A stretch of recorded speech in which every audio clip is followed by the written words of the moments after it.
Kaixo neska mutilak, hau da Gazteon kazetaren bideobloga. Gaur Euskal Herriko sukaldaritzan murgilduko gara.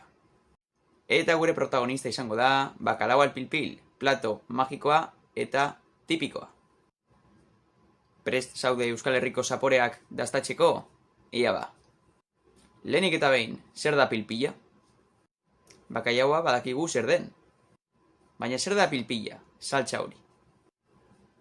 Bere jatorriari buruzko hainbat teoria daude, baina indartsuena da marinelekin eta itsasoarekin daukan harremana. Diotenez, marinelak itsasoan zeudenean, hor bertan,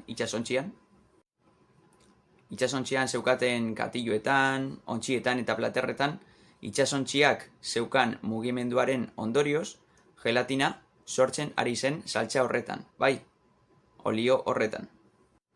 Eta noizbait batek probatu zuen eta esan zuen oso gozoa zegoela. Eta saltsa horri bakailaoa sartu zioten. Eta horrela jaio zen bakalau al pilpil. Bakailau al pilpil on bat egiteko zer behar dugu, hauek dira osagaiak. Noski bakailaoa, oliba olioa, baratxuriak eta gindilak. Eta zein da platu honen sekretua hain goxoa izateko? Osagai guztiak mugitu behar ditugu batez ere bakailaoa eta oliba olioa. Mugimenduaren ondorioz, bakailaoak daukan gelatina elkartuko da oliba olioarekin, nahaztuko dira.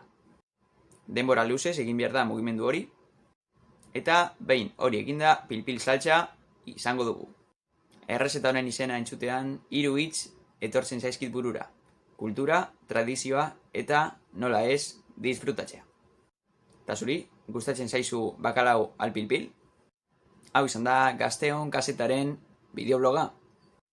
Besarkada bat eta laster arte!